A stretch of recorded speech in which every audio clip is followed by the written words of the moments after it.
And with that, we will have a roll call. Granicus. Councilmember Castellano. Here. Councilmember Moulton. Here. Councilmember Fernandez. Here. Councilmember Bauer. Here. Councilmember Contreras-Deloche. Here. Mayor Burgell. Here. And would all who care to join me in the Pledge of Allegiance?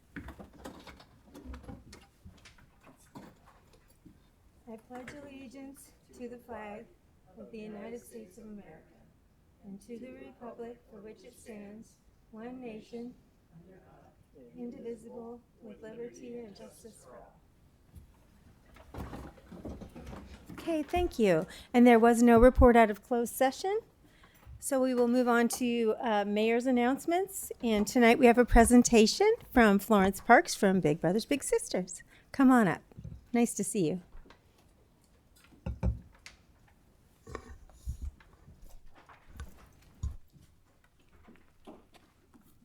Good morning.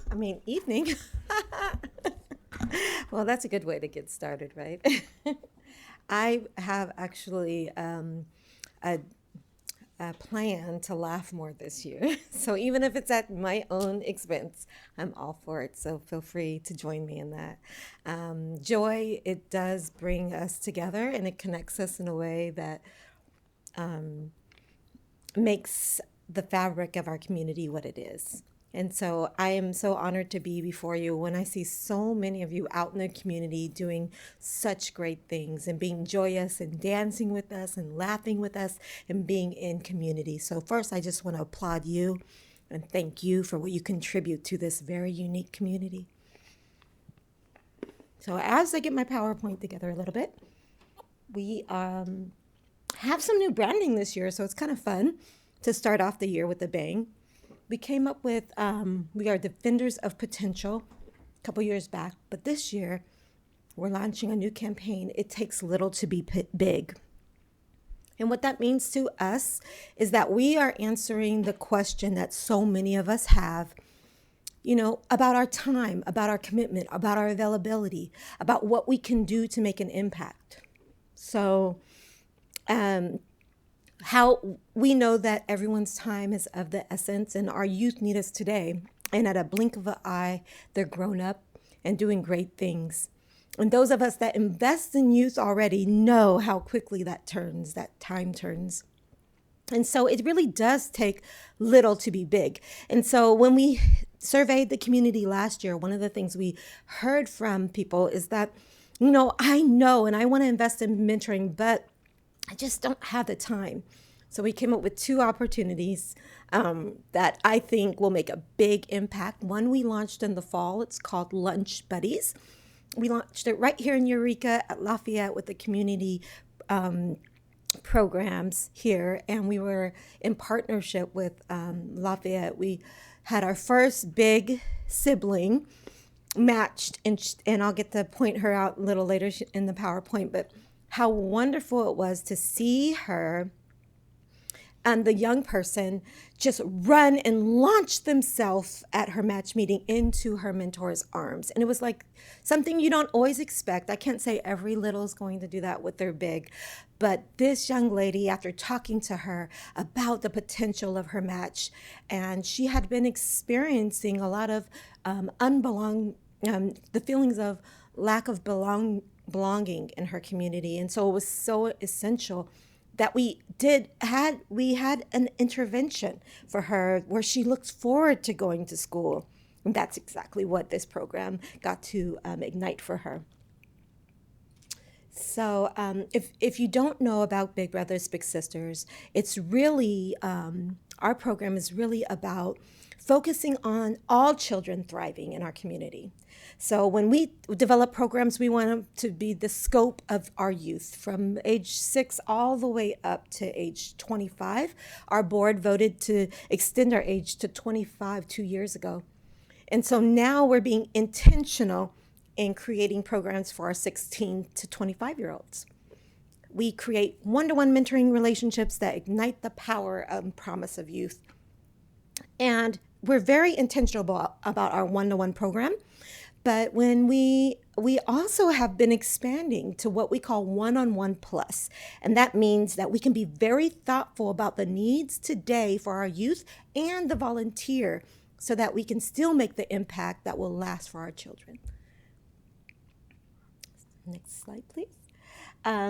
So it really does take little to be big. Those small moments, grabbing a slice of pizza, having a cup of coffee, chatting with someone, having a colleague that you know that's struggling and reaching out to them. Sometimes we can just be mentors, do spontaneous mentoring just by being a light in the community and going out like so many of you do. But there is science behind what we do. So we do collect the data. We make sure that we have the input. Right here, you can see our logic model. And what this says is what we put in and what we do, connecting with our littles, our bigs, and our families. And what comes out is a caring and connected community. And that's what we're all about. When we know that our program is working, when community is thriving, and we see so much of that. And how we do that is we really get to know our young people. Our enrollment process is the bulk of our team's work. It takes about 6 hours that we invest to get to know our littles and 12 for our bigs. And so that process is about keeping our kids safe and ensuring that we can make the best matches, the most suitable matches that will go out. And our hope is that matches will last the test of time.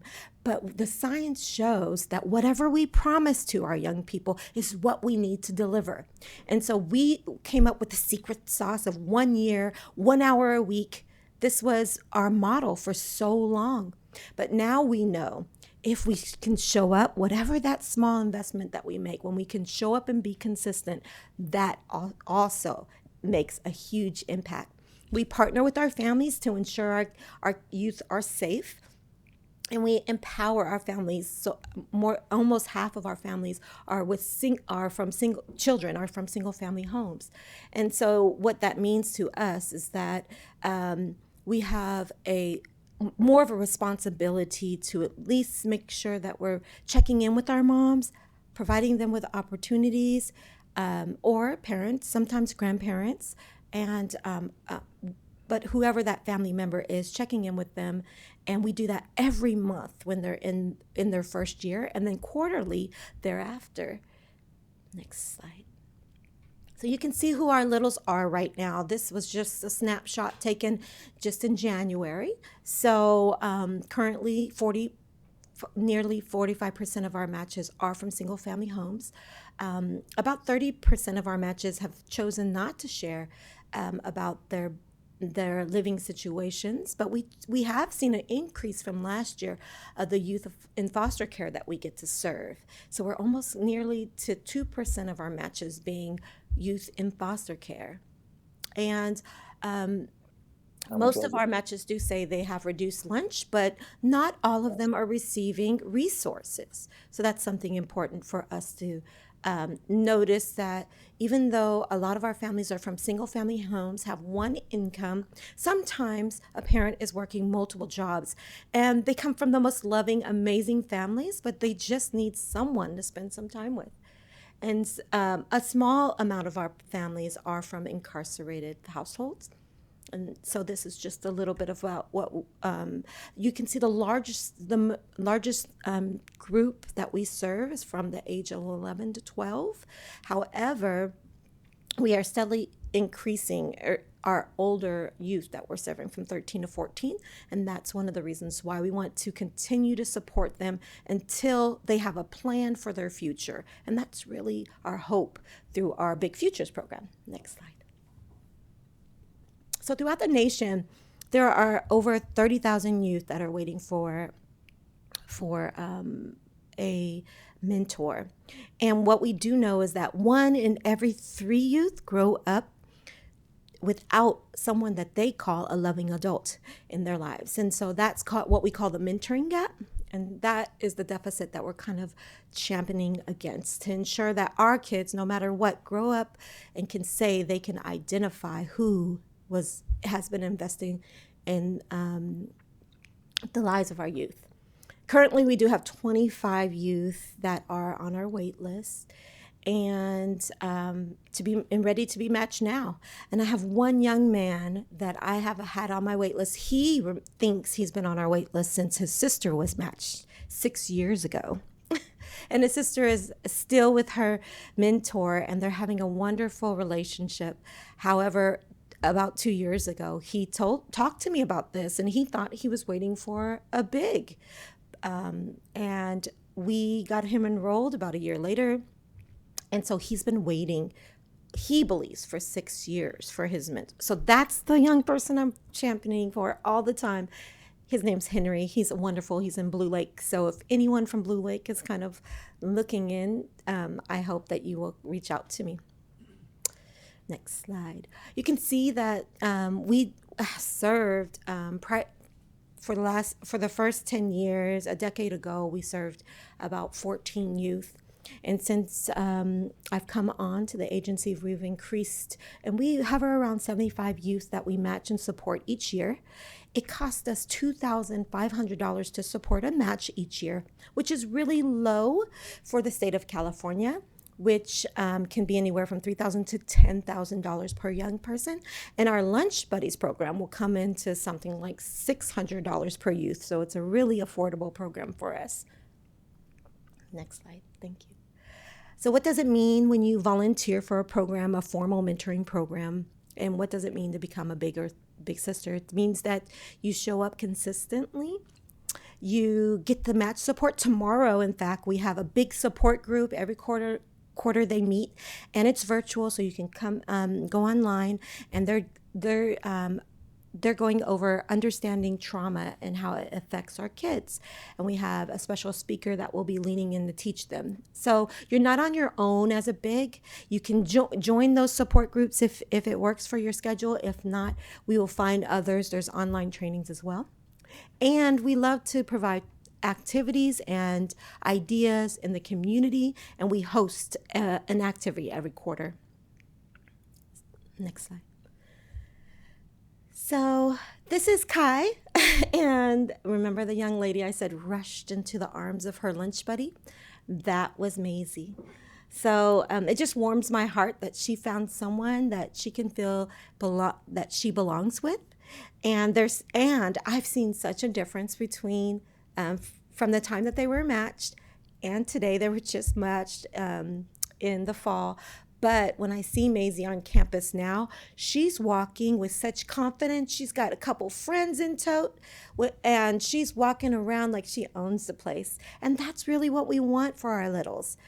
What we know about Lunch Buddies, it started in 2006 and it's been researched. But I brought it to this community because it's only 30 minutes a week at a lunch. You have your lunch. Basically, bring your sack lunch to a school site that's near you, and you spend 30 minutes with your little.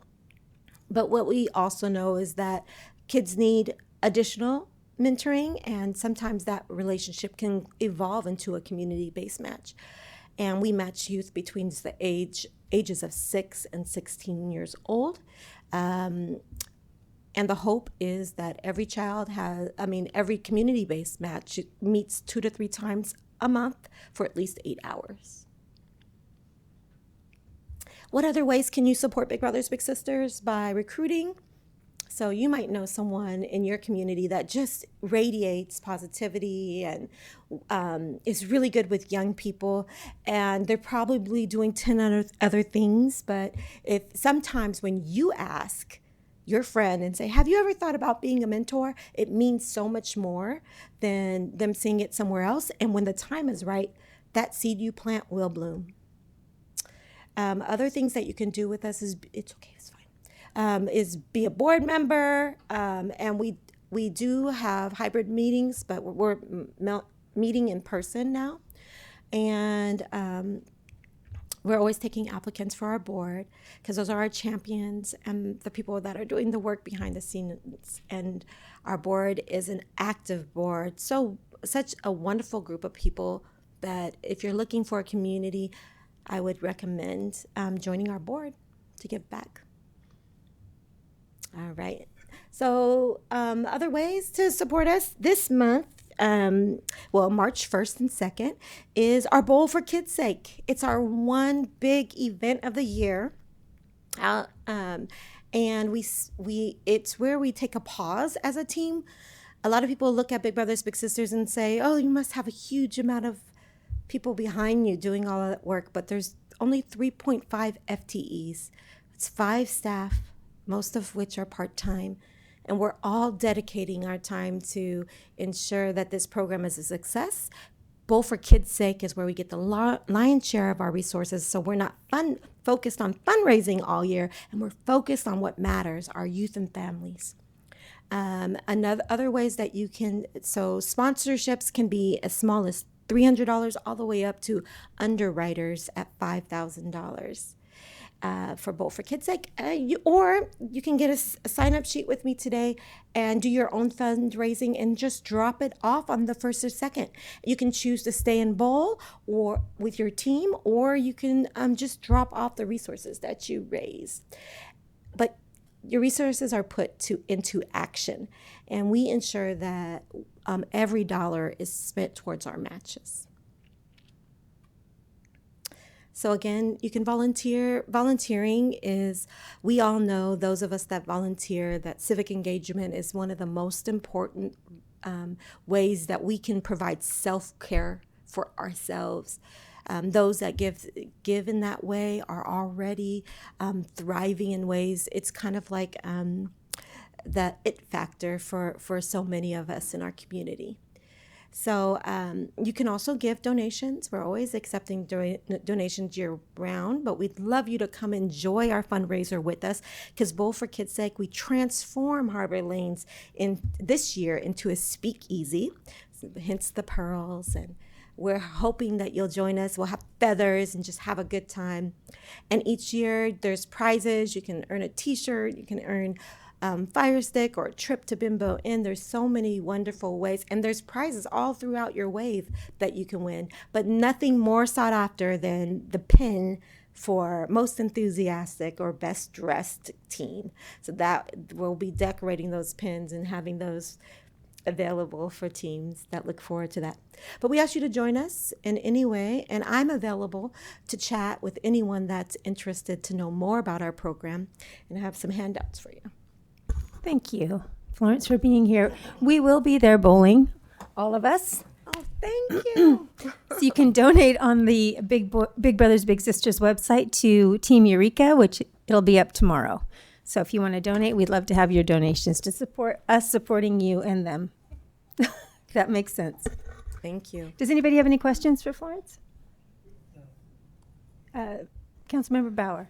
No, I think it's a testament to Big Brothers Big Sisters to say happy 120th anniversary. Like, you've been, that's amazing.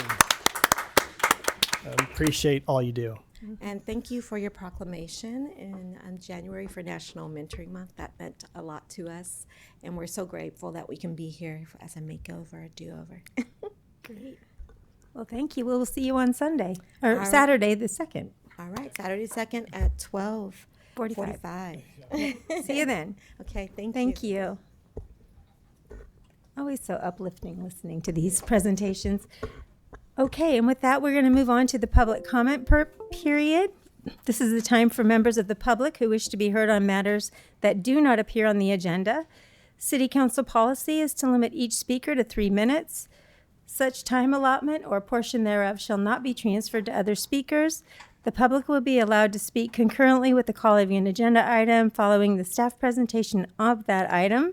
Pursuant to the Brown Act, the City Council may not take action on an item that does not appear on the agenda. Welcome. Hi. Hi. Thank you. Just in time. Yes. To be the first in line. Great. Good evening. My name is Maggie Hinchliff, and I'm here to speak about the Housing for All and Downtown Vitality Initiative. The initiative has broad support from businesses because they know it will help to protect and stimulate the downtown economy. Small business owners are the lifeblood of a thriving downtown. These people love Eureka. They have chosen to raise their families here. They have established their businesses here and are providing jobs for Eurekans. They contribute to the local economy, pay taxes, and support local philanthropies. They bring in tourism dollars. They are an important part of what makes Eureka so special. Your plan to use city parking lots for housing is going to put them out of business. They have been telling you this for years, but you have not been listening to them. They deserve to have a voice and be heard. You all claim to support local businesses by posting videos of yourself shopping at local stores or using a shop local hashtag on social media, but you aren't supporting them. You aren't even listening to them, and your policies are harming them. The Housing for All initiative supports helping working families who are struggling to find affordable housing options. I was glad to see so many people interested in using the Jacobs site for housing because that is exactly what is in the initiative.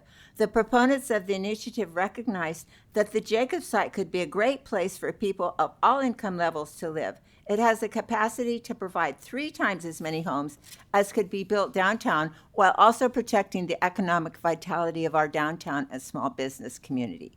Lots of the feedback from the public at the Jacobs Town Hall was in favor of housing. The initiative identified the Jacobs site as a prime location for housing. Maybe the initiative isn't as bad as so many of you have claimed. Maybe it's not actually ant-housing as you had liked to call it. The initiative supports housing downtown 100%. The initiative will keep badly needed parking and help build badly needed housing. It enables housing to be built alongside or above the parking lots as is done in cities nationwide, even here in Eureka, such as the Willow Bay Apartments on Seal Street. I encourage people to learn more about the initiative at EurekaHousingForAll2024.org. They can also sign up for the newsletter list to receive updates. I have found the proponents, Mike Munson and Michelle Constantine, to be very friendly, trustworthy, and transparent, and they obviously care about the future of Eureka, where housing and businesses can coexist. Thank you. Thank you, Maggie. Come on up. Welcome, Heidi. Hi, guys. I'm Heidi Benzanelli, and I wear many hats in the community. But with all those hats on, I keep hearing the same stories. Our PG&E's going up. Our water bills are going up. Food, gas, rent. It's getting harder and harder for all the folks to make ends meet. So as I grow and I start to learn more about how stuff actually gets done, I realize that the squeaky wheel really does get the grease. And if the voices of the people don't get into the rooms of the real decision makers, the legislators, and the project pickers, then, well, we get left out. So right now we have opportunity. We've got opportunity in economic development. We've got opportunity at the state and local level to get our voices heard, but they need to be elevated. We need to get the community's voice into those data sets. Into the data sets, onto the desks, and into the rooms of the project pickers. So I'm going to arrange 2 listening sessions for residents of the city of Eureka. They're both going to be at J Cafe. And these are going to be the opportunities for people to come and share their ideas about economic development, their concerns. And in a perfect world, what would the community that you live in be like? How would it be vital? How would you be able to make your ends meet? And what can the legislators and the project pickers do to help make our community be a better place to live? Those events are going to be held at the Jefferson Community Center. One of them is going to be on a Saturday morning right after our free produce stand, and that's going to be in J Cafe on March 16th at 10:30 in the morning. Then we're going to have another one in the evening on Thursday, March 21st at 5:30 in J Cafe. Both of them will have some light snacks and food, and we'll make sure they'll be quick, maybe an hour and a half. We'll make sure that you have what you need to come and have your voices heard, and we'll see if we can get some of your ideas into the rooms of the project pickers. Anyway, thank you, and I hope I see you guys at Jefferson. Thank you. Big appreciation. Hello, welcome. Hello. Okay, Jeff, Myrtletown. Okay, so I'm just going to say a couple of things. One, actually, I voted for the Eureka Vice Chair, Frankie Myers, for representative this year. I think it would be a great opportunity to enable them to have some representation at the state level. The second thing is an ongoing issue, which is also at the state level, and that has to do with a population that is itinerant, has a number of chemical dependencies, has extensive experience in the correctional system as guests, not as employees, that is other than sane and has challenges with maintaining order and hygiene. That's the weaselese for it that lawyers and politicians use. One can also say that these are individuals who are degenerate, depraved derelicts. Anyway, I'm going to share a case in Sacramento was a suit brought by the district attorney against the city of Sacramento. I alluded to this earlier, and I read a bit of an article. This article is from Sacramento Bee. It's entitled, Sacramento Homeless Crisis Has Caused Erosion of Everyday Life. Cities Collapsing into Chaos. Hope to finish this article now. Okay, so this is the attorney. Both Daho and attorney Gavrolov said that the city has created a public nuisance by allowing homeless camps to spread into residential neighborhoods and for failing to clear sidewalks and areas around public buildings. Following D.A. Ho's lawsuit announcement, Sacramento Mayor Darrell Stanberg accused the district attorney of politicizing a homeless issue. Ho told the Globe that his lawsuit isn't personal or political. Public safety is my only concern, Ho said. I can't raise taxes or assign housing to be built, D.A. Ho said. He reiterated that public safety is his purview as district attorney. Both attorneys said they intend to take their lawsuits to trial and depose Sacramento city officials and Mayor Darrell Stanberg. However, they just sent a demand letter to city attorney Susanna Wood and wrote that her plan to represent the city in both lawsuits is alarming and outrageous because she is a mature witness in both actions, as Sacramento Bee reported. He described the city as collapsing into chaos and said Sacramento's homeless crisis has become an erosion of everyday life. Gavrolov said Sacramento Mayor Steinberg is trying to politicize something that is not a political issue and calls this the Steinberg Decree. He's making human tragedy and human suffering a political issue, Gavrolov said. He added that there are other real good council members who can show us that they will do the right thing. They're with us for a solution and not going to want a perfect solution. Sacramento's dying, attorney Gavrilov's lawsuit says. Darrell Steinberg, the city's mayor, is the executioner. The failure to address the ubiquitous spread of homelessness throughout the city is Steinberg's poison. The Steinberg decree has transformed the once bucolic tree-lined city into a rotting cesspool of decay and despair. Far from exuding the prestige which accompanies being the nerve center of a massive global economy, the streets and neighborhoods of Sacramento resemble the urban decay that blight the world's poorest developing nations. Since Steinberg took office in 2016, the city's homeless population has decreased more than 250%. The unprecedented surge in homelessness is a direct result of a mayoral decree, the Steinberg Decree, which prohibits police and other city officials from clearing dangerous homeless encampments that clutter the sidewalks and pollute local neighborhoods. This is important for a couple of reasons. One, will serve as a model for other cities, and it's a suit within the government by another organization and backed by businesses, so it's likely to have legs and have an impact. Thank you. Goodbye. Thank you. Would you be willing to send that article? You read really fast. Thank you. Thank you. Hello. Hi there. Shannon, would you help with the mic, please? Or I don't know. Shannon's got it for you. Got it? Yeah. You've got it. Right there? Okay. My name's Phyllis Coy. I recently attended an event in Old Town, and it involved a walking tour of Old Town, which we weren't expecting at the time. However, in the walking of the Old Town, since I'm in a wheelchair, my sister was merrily pushing me along, and we come to cracks in the sidewalk, which pretty near upended me. And it was like 5 or 6 times. There's also cracks in the street next to the railroad tracks along First Street, which I think is where they are. And then there's a large gap in the ramp leading to the gazebo. It looks like a piece of wood was used as a spacer and dropped away, leaving a large gap. When my wheelchair's wheels hit these cracks, it brought me to an abrupt halt.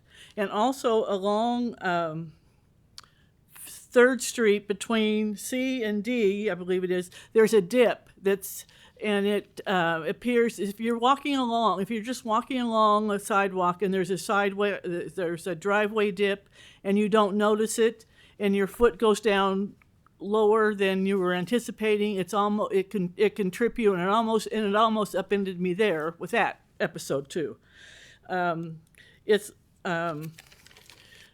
These cracks, they're very it's upsetting to hit them and to come to an abrupt halt. So you may not you may not notice them if you're walking. So get a wheelchair or two and walk through Old Town. So maybe 4 of you could go, 2 pushing wheelchairs and 2 walking, and you'll notice the cracks more, I believe, when you're in a wheelchair rather than you are when you're walking. Now the gap on the gazebo is wide enough. The lady that gave the presentation for Big Brothers Big Sisters, the heels she was wearing would easily fall into that dip. And she could easily fall going up or down the ramp going up to the gazebo. My concern, it may save someone a serious injury. Thank you very much for your time. Thank you for being here.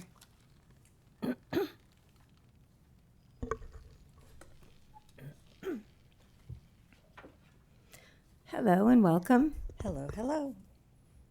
Around $22,000. That's the salary you pay a recruit to attend police academy for 6 months. Around $4,500. That's the cost of the academy. If they're a California resident, add another $7,000 for an out-of-state recruit. Around $20,000 for the graduate's 4 months of FTO, and just shy of $26,000 for his FTO officer's salary. We're at $72,500, and that's the costs I can find in writing. That's before you add benefits for those 2 people. Add a minimum of 2 weeks of background investigator and their travel costs. Add uniforms, equipment, staff time, recruiting time, marketing materials to recruit someone, and that's what you're paying for 10 months to get a police officer. It's a hefty price tag. And then the city goes cheap on salary and they go away. At the standard 2,000 plus hours a year, if you were to pay that officer $5 a year more, it would take him almost 7 years to earn that initial investment back. Measure H funds would be the perfect place to draw this. The ballot question for Measure H funds was to maintain police, fire, 911, emergency medical response, youth and senior services, local businesses and job support, street repairs and road safety, community health services, homeless prevention programs, parks and recreations, and other essential services. Shall an ordinance renewing the City of Eureka's voter-approved sales tax at the 1.25 cent rate be adopted until ended by voters, providing an estimated $9.6 million annually, with independent citizen oversight, annual audits, and all funds spent to benefit local residents. Nowhere in this ballot question does it state for new streets or using the fund for matching grant funds. The resolution and the ordinance both include that, but the ballot question does not. Matching grant funds wasn't put to the voters. A bicycle trail is not an essential service, and there's no independent citizen oversight as the Measure H committee was not formed, so the task was given to the Financial Advisory Committee. If you read their job description, they have no teeth and can only give an opinion if the city asks. I've yet to see an audit of Measure H funds. Things disappear from Measure H funds with the notation "Move to General Fund," and there's no audit trail to be found. In the presentation made by the city to the Financial Advisory Committee in June of 2023, $0 was allocated to police or fire. 11% went to street and alley maintenance, and a surprise new category of street projects was found, taking 31.6% of the dollars for the year, which is where the latest matching grant funds came from for the bicycle trail. Measure H was not created as a slush fund for council wants. Start using this fund to maintain police and fire by keeping the most vital component, the people. Thank you. Thank you, Judy. Is there anyone else in chambers that would like to share? Okay, do you see anyone on Zoom, Shannon? I see no one on Zoom. Okay, so seeing none, we're going to close public comment. And we are at the consent calendar. All matters listed under this category are considered to be routine by the City Council and will be enacted by one motion. Pursuant to City Council Resolution 2011-22, if a member of the public would like an item on the consent calendar pulled and discussed separately, the request shall be made to a council member prior to the meeting. Unless a specific request is made by a council member, the consent calendar will not be read. There will be no separate discussion of these items. And I haven't heard of anybody pulling anything. No, so is someone willing to make the move? I'll move to approve the consent calendar as written. Second. First and a second, please vote. A motion and a second. Unanimous yes vote, motion carries. Thank you. Okay, legislative action correspondence. Is there anything coming down yet? Not yet. Okay. Ordinances and resolutions. Let's see. 2023-24 mid-year budget review. Director Millar.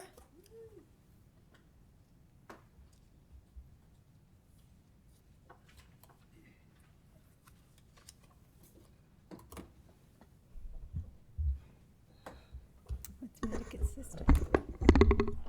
Good evening. Tonight's report is on the fiscal year 23-24 mid-year budget.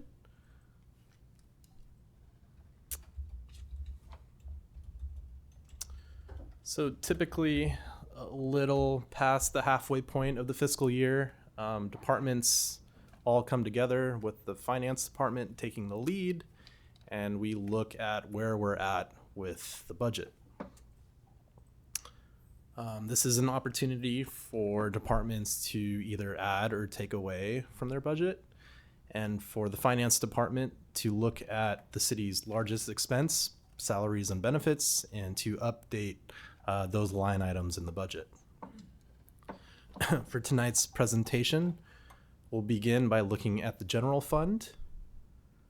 We will look at other funds and adjustments that are being requested, and then we will quickly go through some proposed personnel changes. So beginning with the general fund and the revenues, or I'm sorry, the bottom line. So back in June of 23, we adopted the fiscal year 23-24 budget. At that time, we estimated that we had a balanced budget with a small surplus. So tonight, when you see revenues, they will be displayed in parentheses. Those are technically negative numbers. Expenses are positive numbers. So when you see a net negative, that's actually a good thing. What that's telling us right here is that we expect more revenues than expenditures. So we did adjust the budget earlier in the fiscal year at a November 21st council meeting. You saw a presentation on a big project that has to do with relocating the city's courtyard. During this presentation or this agenda item, we talked about acquiring a new asset, that asset being land.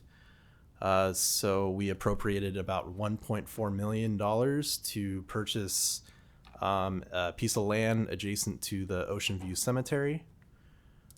So when you add that to the budget, you can see that that changes the bottom line. It shows a large deficit. It is unusual for the general fund to purchase land. It doesn't happen very often. This is a fairly large project. We're just at the beginning of it. There's a good chance that in the future, when we're looking at financing the new courtyard, that we reimburse ourselves for the purchase of the land. So looking at revenues by category, we'll start at the top. Taxes make up the largest category of revenues within the general fund. We are estimating that revenues from taxes will go down about $160,000. When we drill into that number, we can see that it's comprised of both positives and negatives. I'll start at the top. So we have a number of different sales tax revenues. The first one is the Bradley Burns sales tax. So this is 1% of what you pay at the register. This sales tax stream, this captures sales that go on in the store. And when we're looking at what we think the budget is for each of these sales tax streams, we rely on HDL companies. They're a consulting firm that helps us project sales tax numbers. And they updated their numbers for Eureka back in December. and showed a $400,000 decrease or downgrade in our Bradley Burns tax. The next set of sales tax revenue streams are a little bit different. These are use taxes. So these get applied in the store, but they also get applied when people make purchases online. So it's not uncommon to see these sales tax revenues go in a different direction. And as you can see right here, that they are estimated to increase, so lessening that downgrade of the Bradley Burns tax. We also did receive a little bit of Measure Q revenues. That should not be expected in future years. Sometimes people pay late, and we receive monies from prior fiscal years. We also receive another sales tax-like revenue stream. This comes off, or it comes as part of our property tax payments we receive from the county. This is adjusted by the state based on sales tax changes. So, and this is something HDL also provides, and they're estimating that this revenue is going to drop by approximately $60,000 in the current fiscal year. And then finally, TOT revenue. So this isn't all TOT revenue. This is specific to the vacation rentals that are not permitted. This is something we started over the past year. I didn't have a good way to estimate how much money we would receive for this line item, but based on current trends, I expect it to at least be about $75,000 in the current fiscal year.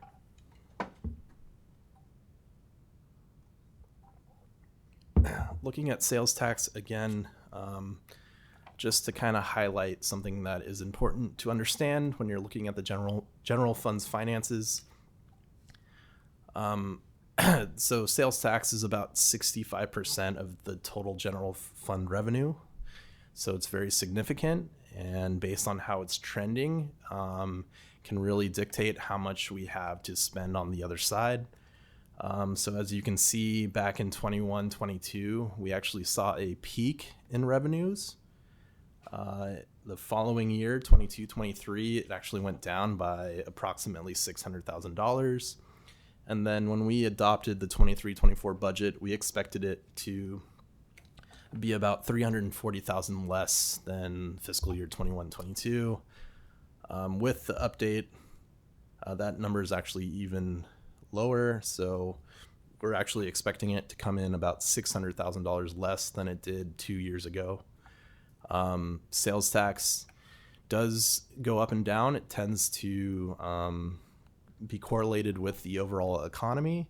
The economy is doing really well at the national level, but for some reason our revenues aren't keeping up. We expect it to increase slightly next fiscal year, but overall it's been relatively low, and sometimes we're seeing decreases. In the next category, licenses, permits, and franchises, we expect an increase of about $120,000. This is coming from our 3 franchise fees. So gas and electric franchise, that's with PG&E. Due to their rate increases, we expect about $100,000 more in this fiscal year. Our cable TV franchise, we are seeing less cable subscribers, so we are downgrading this by about 30,000 based on last year's actuals. And then the garbage franchise, I believe that increase is due to garbage rate increases, so I expect about $50,000 more in this current year budget. Intergovernmental, so this category does include an item that is similar to property tax. The state did a swap, so the city used to receive vehicle license fees, and there was a change, so that change essentially swapped out property tax revenues for vehicle license fees. That makes up about 2.9 million of that category. So it's technically intergovernmental because it's coming from the county, but the remainder of those line items really has to do with different grants. Most grants that the city receives are reimbursable grants, meaning that we spend the money first and then we bill the state or the federal government. So the increase in this category really has to do with receiving some of those reimbursement checks. So in the current year, because these numbers reflect what we've actually received, we've received about $240,000 from some of our grants, HAP and LEAP, that are part of the CAPE program. And then the SB2 grant, that paid for the waterfront specific plan. We received a reimbursement check this year for that project as well. Charges for services.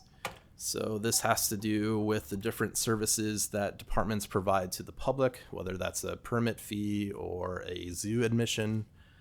We're expecting an approximate $200,000 increase in this category. Zoo admission did very well last fiscal year. We exceeded 1.5 million. So based on that actual of last fiscal year, I'm increasing the current year estimate, especially after our event we had over the holiday. Zoo membership revenues. So last year was the first year we received 100% of zoo membership revenue. So it was hard to base an estimate off not having any data. And based off the 22-23 results, I expect roughly $300,000 in zoo membership revenues. Engineering reviews, so these are fees that are paid to the engineering division. In the budget, we had estimated about $50,000 in these fees, but based on current year trends, I expect that to be about half. So the bottom line shows about a 1.3% increase or $500,000 to our revenues. That's never bad. So let's see how that matches up with our expenditures. So beginning at the top, personnel or salaries and benefits. This is the biggest expenditure category. It's showing a very minor change. It's a little deceptive because when you drill down, you can see there are a lot of competing line items here. So based on our personnel costs that we've seen through the end of January, I've calculated about $240,000 in salary savings. I do expect salary savings between the months of February and June, but I am unable to predict that with any level of accuracy because we don't know who's going to be or what positions will be filled versus unfilled. The next line, workers' comp. So this is technically a salary and benefit, but because of an overage in last fiscal year and for the purposes of building a contingency in our risk management fund, this is the fund that ultimately pays for our worker comp benefits. I've had to increase those line items, and those increases have resulted in about $127,000 in additional general fund costs. There's also been requests or department requests for more overtime and temp salaries. So ultimately, when you net those two other line items against the salary savings, we're about even. Materials and supplies, as well as outside services. So these are line items that are managed by the departments themselves. Departments during the mid-year request changes to their budgets. So the total of roughly $600,000 is the result of departments asking for more in their current year budget. Because I only have so much time and there's many line items in the budget, I'm just giving you averages. So there were 33 line items where departments requested increases with an average change of about $22,000. Usually I request that departments, if they're going to add in one line item, that they take away from another. I think there was more time spent on adding and not taking away.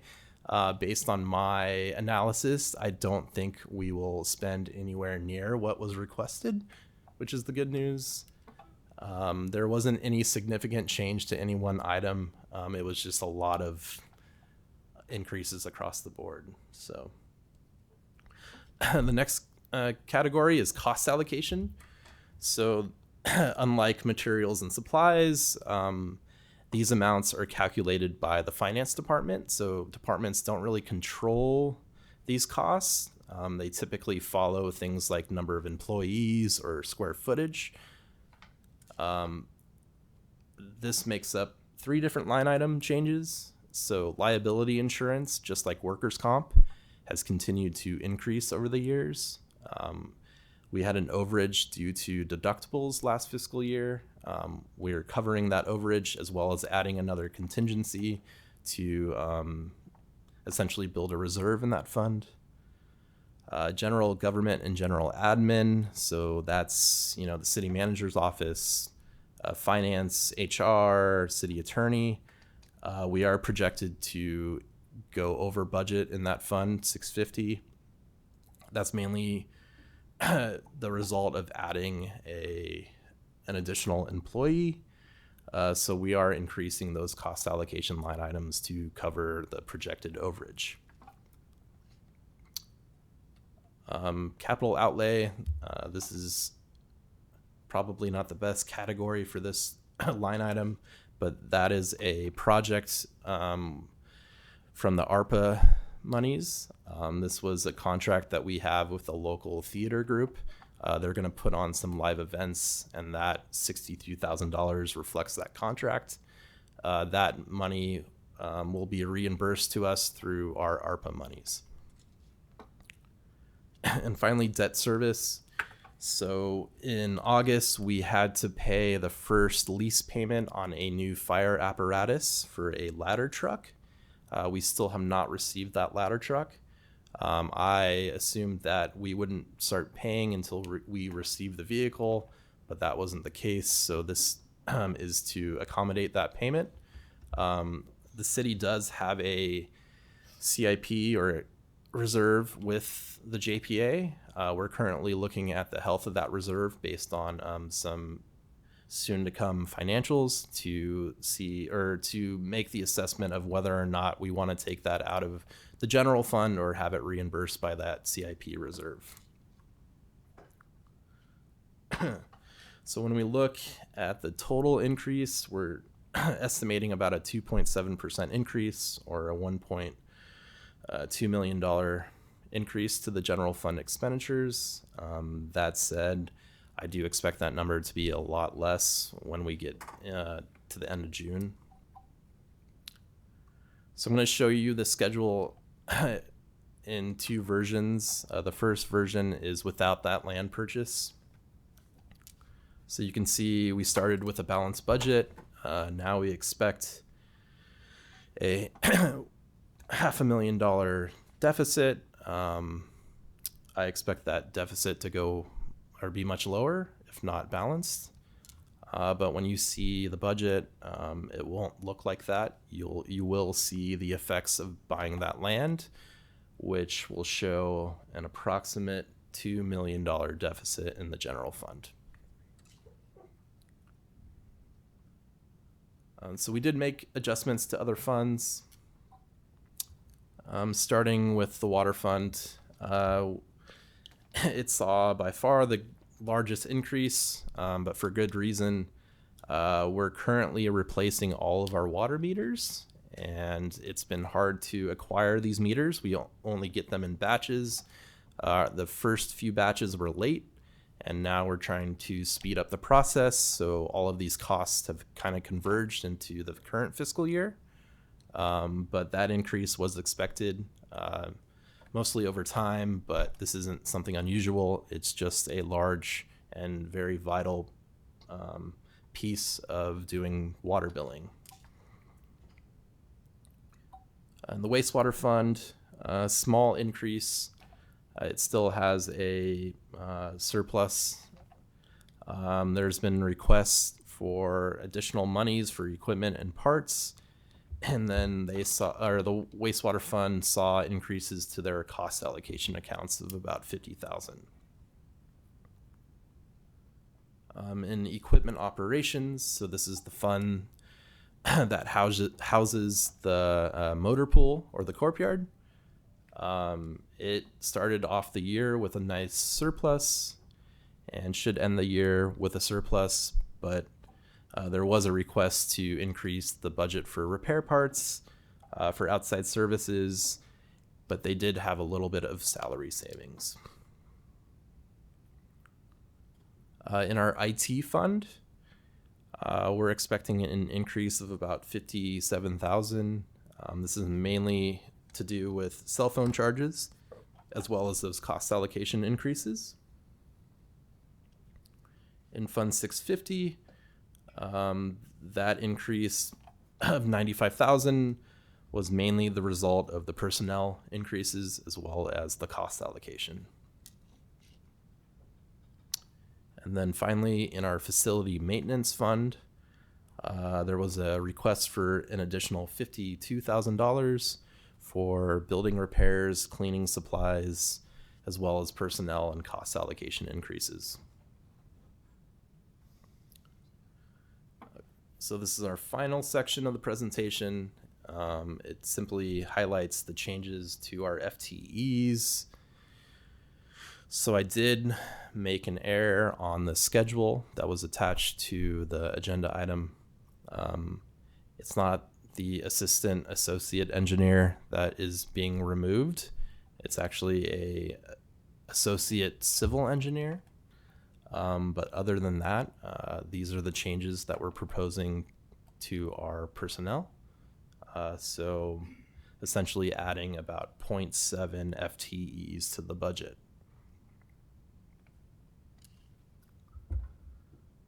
And that concludes my presentation, and I would be happy to answer any questions. Thank you. Do we have questions for Director Millar? Councilmember Castellano? Sure. I was just, thank you for the presentation. I'm curious to understand in the IT, the additional 30,000 in cell phone charges. Is that because of technology changes and the need to upgrade technology, or what, do you know a little bit more about that? That's a hard one to explain because it was a department request. I think cell phones can be a hard thing to estimate because you don't know from year to year who will have cell phones or how many new ones you'll issue. So I think we tend to look backwards, and because of that, we tend to underestimate in that category. So my assumption is that we either underestimated the number of cell phones or underestimated the bills in that line item. Council, Thanks. I can also add that this is our first full year of outfitting our police department so that all of our officers each have their own cell phone. And I think we probably underestimated the monthly charges. We have been issuing, when COVID came along and we had more people taking calls from home and working from home, we do have a large number of cell phones that were deployed during that time. So I think this is a cost that's catching up with us, along with the officers' cell phones. Thank you. Councilmember Bauer? Yeah, great presentation, Director Millar. Going back to water meters. Now, just to be clear, that's enterprise funds, right? Separate from general fund, because I don't think it was clear. I just want to make sure people understood, right? That's correct. Yeah, when I went into the other fund category, I quickly went through many of the city's funds. That's not all of them. Those were just funds that had adjustments proposed. But that's true. Water revenues can only be used for water activities, so that the monies being spent on those water meters comes from the water bills. All right, thank you. Councilmember Fernandez? Thank you, Mayor. Thank you for putting together this presentation. I am not familiar with Measure Q, if you could tell me a bit about that. I know it said expired, but I don't know the history of that one. Sure. So Measure Q was replaced by Measure H. Measure Q was a half-cent sales tax. It had a 5-year sunset. And prior to Measure Q, there was Measure O. And I believe Measure O was the first of that third sales tax revenue. So every city collects Bradley Burns. That's given to every local agency. And then agencies can add district taxes. So the city has had Measure D. It's a 1/4 cent sales tax for decades, and that does not expire. Then Measure O was added at a 1/2 cent. It had a 5-year sunset. Then we had Measure Q. I think you're required to change the letters. And then Measure H, as Measure Q was expiring, we replaced that with Measure H, and that does not have a sunset. And it's also 1.25% versus 1/2 cent. Okay. All right, thank you. And then I've got one more. Go ahead. Okay. And then I know right now at the moment things aren't looking too rosy, but you'd said that perhaps June we would see smaller deficit, if not something more balanced, correct? Correct. And so sorry if I could expand on that. So I do expect some more salary savings. So that should help a lot. And then typically I think departments like to ensure that they don't go over budget by adding a little bit more cushion. Mm-hmm. So I tend to look at what they've spent to date and then what that tells me based on like a pro rata figure. I do that. I kind of double check their work. In this case, I didn't want to, go through line by line and adjust to what I thought was necessary. So I do expect about 75 to 50% of what was requested to actually be spent. So based on those two factors, I think the deficit will be much less than $500,000. Okay. And so knowing that there still may be something there less than, how might this impact negotiations moving forward, as those are open at the moment? I don't know if the 23-24 results have really any impact on those negotiations. I think, based on, I can't predict what those contracts will look like, but we do have some room to be a little more disciplined, I guess, when it comes to the budget. We're not at the point where we're looking to save money or, try to kind of pull back. So I think if we were faced with the concern that, we're going to be running deficit after deficit, I think we would certainly change gears. But until I see the actual results, I don't feel the need to really try to turn the ship at this point. Okay. No, I appreciate that answer. It goes back to the public comment we heard about earlier about investing in personnel. So thank you. Councilmember Castellano? Thank you. A couple of months ago at council, we mentioned bringing forward a utilities program to help support residents who maybe are having trouble paying their utility bills. And I know that wasn't factored into this budget revise. Will that still be able to come forward in a future? And then will you when you bring it forward, will you contextualize it in reference to where we're at with the budget? Sure. That should be no problem. I expect that to come in the month of March. Thank you. Yeah. Thank you. Any further questions? Seeing none, we'll open this. City Manager Slattery had his hand up. City Manager Slattery? I just wanted to mention, and good evening, Mayor and Council. I just want to, my city manager report is going to cover what Councilmember Castellano was referring to there. The utility and rental assistance program. Thank you.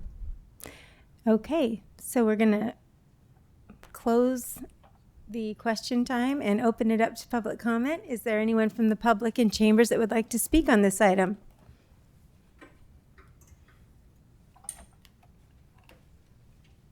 Hello and welcome. Hi, my name's Eileen Barcht. I don't know what period the physical period is, so that would have a bearing on my comment. But according to meetings that I have attended, City of Eureka purchased the Ocean View Cemetery property or approved it in November of 23, but they spent $3 million on outside engineering in May of '23. And so the engineering fees that were in the budget that you show don't show the engineering fees for the purchase, the skeptics or whatever, the investigation or the engineering costs that were paid for engineering the Ocean View Cemetery property to an operations center. I don't understand why that doesn't collate. Thank you. Would you be willing to send that in an email and we can email your answers back to you? I prefer not to use email, but I will. Or a phone call. You can call me. Yeah. Thank you. Is there anyone on Zoom? See no one on Zoom. Then we will close the public comment and bring it back for comments and a motion. Councilmember Contreras-Deloche. I just, first of all, thank you. I appreciate this, and I always appreciate your attention to detail and also your caution and kind of watching all of these different things that are kind of going on. And so I know I've said this for the year that I've been elected, and I'm gonna reiterate it that I do think that we need to. I think even though there are some economic indicators that they're using to say that, hey, our economy is strong, there are a number of them that are indicating the opposite. And I stand by that, and I think that it's just something that we just need to be really, really careful about, because I think we're gonna, the decline in our sales tax looks like, and I'm trying to remember the number because we kind of moved through the slide fast, but I think it ended up being 40%, or it wasn't quite double, but it was almost double what we projected we wouldn't have, right? I'm trying to remember. I don't know if you can remember, but it was quite higher, the decline in that. And I think, there's like a number of different little things. And I know they're kind of saying like, okay, well, GDP is here or whatever. But then, we've had an inverted yield curve since 2022. And our consumer price index kind of gives us a better idea of some of those things. The cost of things is just very, very high. And when you talk to, I know you guys, run businesses and stuff too, but the cost of goods and services, the cost of employment, and the amount of money that people have to spend because of how much the cost of things have gone up, even though wages have climbed, the cost of everything has outpaced it. And so people aren't really feeling that wiggle room. Anyway, because of the type of funding structure we have with the city that makes these weird volatile conditions, it makes us even more volatile. And so I appreciate, you going over that, but I guess this is more for the council. I just think we're a year into this, and it is, I think, concerning. And I think that we should just be really ready for this to become a lot more concerning over this next couple of years, and just to kind of keep that in mind. I hope that I'm wrong, but we're a year into this, and I don't think that I am. So I think we're going to have to prioritize what we want to see move forward, and there's going to be some things I think that are going to fall off. So, thank you. Any further comments or a motion? Councilmember Fernandez? Sorry. Do we need a motion to receive the report? Mm-hmm. Okay. If you could put that back up, please. Thank you. Thank you. Just to briefly respond to Council Member Contreras-Deloche, I agree. It's very sobering to see that we have, for a brief moment, there's surplus, but I understand the cost of purchasing the. Please help me here. The operations complex. Thank you, because that is something that we desperately needed to invest in. I understand that there are going to be savings potentially as we move forward, primarily based on the unfilled positions, as you were saying, some salary savings there. But that's why I had to ask the question I did, particularly about how does this affect our negotiations, because we need to be, we don't necessarily have to have the appearance that we're robust, but that we do treat our city workers, whether they're here at City Hall or around the city, fire department, police, that we treat them well and that we want them to stay. And so, that's how we stem that loss. And it is a very tight very tenuous tightrope that you have to walk there. And so I appreciate the work that you've put into this and the forward thinking that you've done. We just need to be very mindful of what we're doing for the next 18 months probably, and beyond that. I'll go ahead and make a motion to adopt. You're going to move? Move to? Yes, I will move to adopt a resolution of the City Council amending the financial year 2023-2024 adopted budget. Second. We have a motion and a second. Please vote. I want to say Oh, there's a further comment? Sorry. I just for the, a member of the public did ask a question about our fiscal year, and it's July through June. So just so you don't have to wait for that answer. So anything happening in May wouldn't be in this particular budget. Okay, that's all. Thank you for clarifying that. Okay, we have a motion and a second, and we've got the vote. Unanimous yes vote, motion carries. Okay. Thank you, Director Millar. Thank you. And with that, we will move on to city manager reports. Oh, no, future agenda items, excuse me. Future agenda items, do we have any? Okay, seeing none, we're going to move on to city manager reports. City Manager Slattery. You're getting used to that, huh? Good evening, Mayor and Council. Good evening. As I said previously, two things. Director Millar had brought up the next meeting in March. The next meeting in March, there will be a presentation by staff about the participatory budgeting process. We're coming up with the game plan and going to be presenting that to council for discussion at the first meeting in March. As council member, God, my glasses are really sideways. Anyway, as council member Castellano had mentioned, they had brought up about the rental and utility assist program. We had that as a part of the previous participatory budgeting process. Like I said in that meeting, I was going to go back and look and see if there's any funds left from that, and unfortunately there is not. What happened with that is the rental assistance wasn't as popular for folks, and the utility was, and so we took some money from the rental assistance and put it into the utility, but all of those funds were used up in last budget process. However, we have been successful. Our CAPE program was successful in securing $40,000 of homeless housing assistance program funding from the county, thanks to DHHS. That $40,000 is going to be made available within the next couple of months through our CAPE program. That'll be eligible for community members at the 30% income level, the median income level. So it is for the very low income folks. However, we're also reallocating some permanent local housing allocation funding, which is funding that we receive that's not competitive. It's based on our size, and we get that funding. We're looking to reallocate that for more housing, homeless prevention programming. And that should open that. Not only should it add more than that $40,000 that we currently have, but also should add hopefully at 60%. So the income qualification will be a little bit higher for that as well.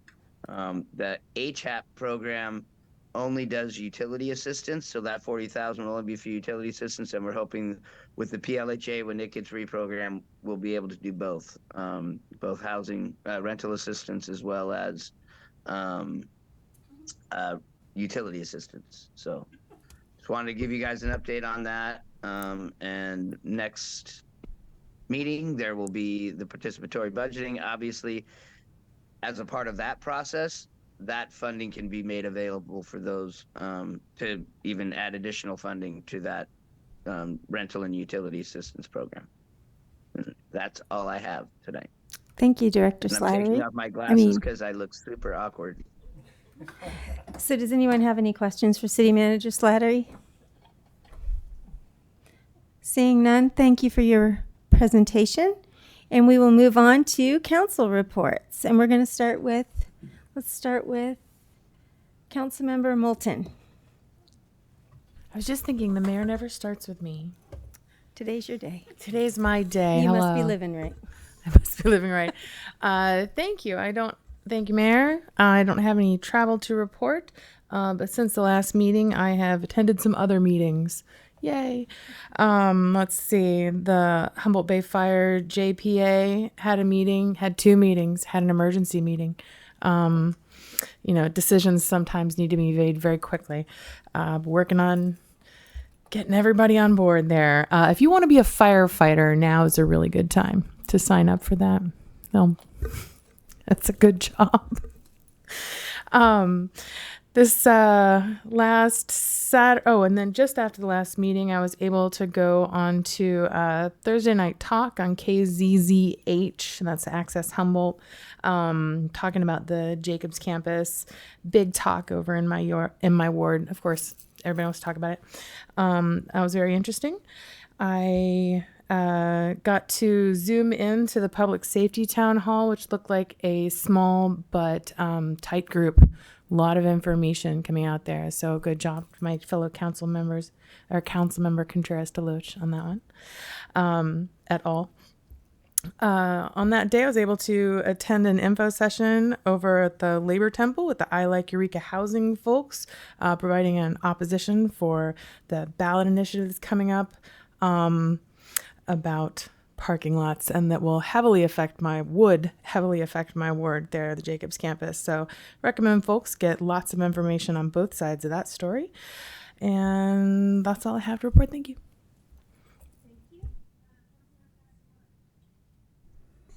Thank you. I attended, since the last meeting, 3 Humboldt Transit Authority meetings, partially because things are starting to move forward with the hydrogen fueling station. And, I just want to thank staff there for working so hard to get out. There's an RFP out, and it's going to be a really great asset, not only for the bus service in the community as we unroll kind of one of the first real long distance hydrogen buses in the nation.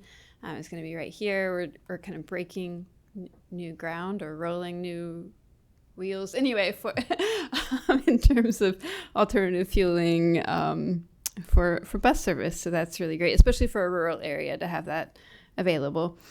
Let's see, I attended the Eureka Main Street meeting, and I want to thank Director Kenyon for a really informative presentation there around the Waterfront Specific Plan. I attended the Humboldt Waste Management Authority meeting, and I continue to host a weekly housing meeting. I attended the I Like Eureka Housing informational meeting, and then tangential to council, but interrelated, I also attended the Live Well Humboldt meeting, a Cal Nonprofits meeting, and a Workforce Development Board meeting.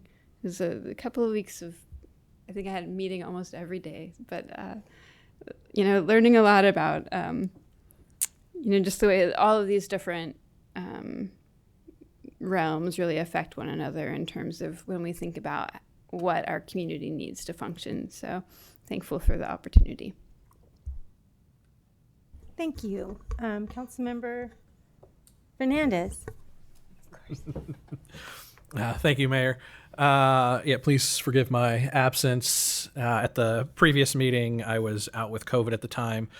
Shortly before that, though, I had attended the swearing in of State Senator Mike McGuire into his new role as the Senate pro tempore.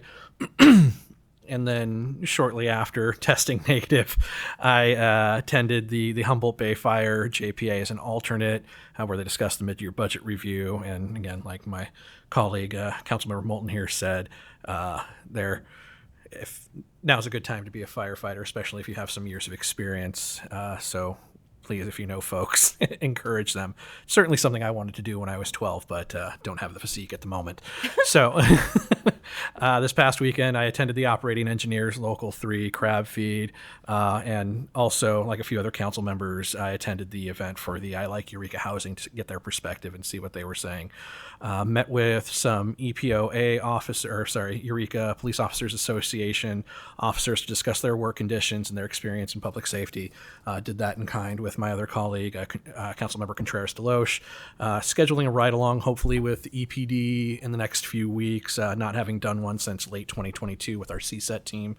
And what should have been a ride-along, but sadly there were no calls, but also grateful that there were no calls the other day, though I did get to enjoy the captain's kimchi soup at Station 4 with the Humboldt Bay Fire.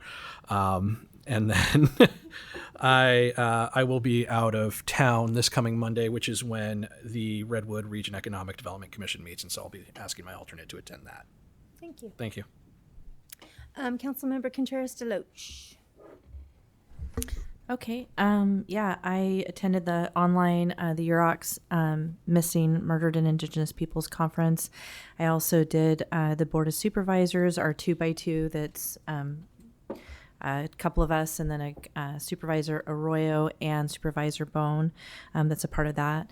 And then I also attended to inform myself and listen in the I Like Eureka housing meeting. And then, like Councilmember Fernandez mentioned, we met with a couple of the officers from the EPOA and had a meeting with them that was really helpful.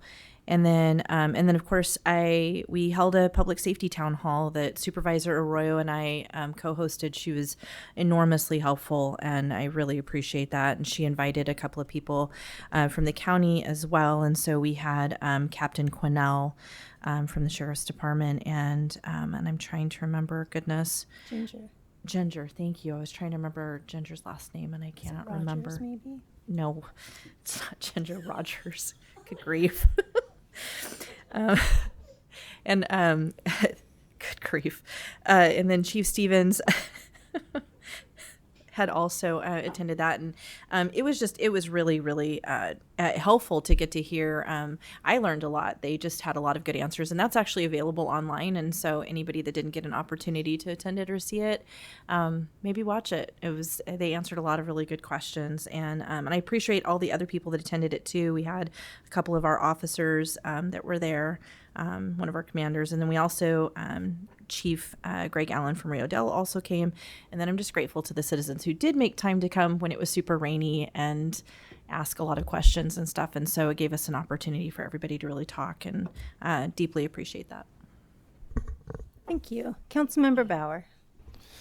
Thank you. Yeah, I attended a JPA meeting as well as some of my colleagues, and I had a lot of RCEA meetings this past couple weeks.